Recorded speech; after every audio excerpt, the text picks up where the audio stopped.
ఇప్పుడు అర్థమైంది అన్నం అంటే ఏంది కాదు, చర్మంలో ఉన్న స్కిన్ టోన్ కాదు, ఫేస్లో ఉన్న స్మైల్, మన ఆనందం, మన హ్యాపీనెస్. దట్ ఈస్ కాల్ మన అన్నం.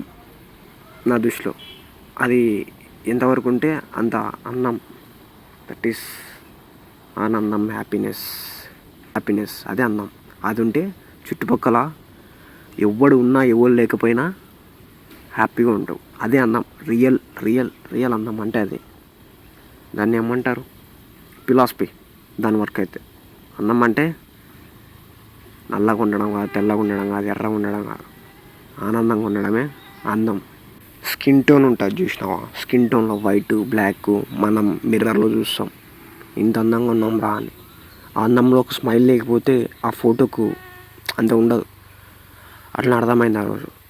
అన్నం అంటే స్మైల్, హ్యాపీనెస్. అది గుండెలోంచి వస్తుంది ఉప్పొంగి. అదే అన్నం అంటే హ్యాపీనెస్.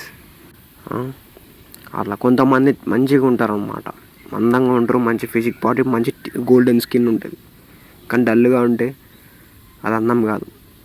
అట్లా కోపంలో చిరాకు పడితే ఎట్లా ఉంటుంది? చాలా గలీజ్గా ఉంటుంది ఫేస్. అట్లనే మనం నల్లగా ఉన్నా, పింపుల్స్ వచ్చినా, మనం నవ్వినా అందం, స్మైల్ చాలు. దట్ ఈజ్ అందం. Smileness is the happiness, is the అందం. ఇది నేను రోజు తెలుసుకున్న విషయం అంటే ఇదే. మంచి అందంగా ఉండడం ఇంపార్టెంట్ కాదు, మంచి మనసు ఉండడం వెరీ ఇంపార్టెంట్. అట్లా దాన్ని కాపాడుకోవడం అంటే ఆషామాషి కూడా కాదు. మేకప్ కొట్టుకోవడం అంత ఈజీ కాదు, షర్ట్ వేసుకున్నంత ఈజీ కాదు.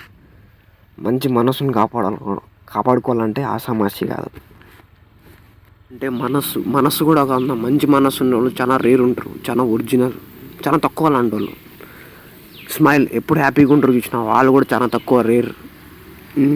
అట్లా ఎవరో ఉండేది 50 మందిలో ఒకడు, అది కూడా తక్కువ. నేను చాలా తక్కువ చూసింట. ఫస్ట్ నెంబర్ 1 వచ్చి మనసు అన్నం ఉండాలి. Number 2 happiness.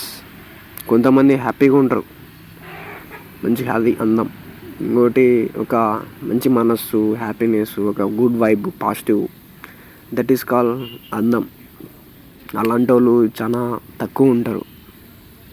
అలాంటి వాళ్ళని మిస్ చేసుకుంటే ఎందుకు నాకైనా యూజ్ అవుతుంది, మీకైనా యూజ్ అవుతుంది. అట్లా బాయ్ మిత్రమా.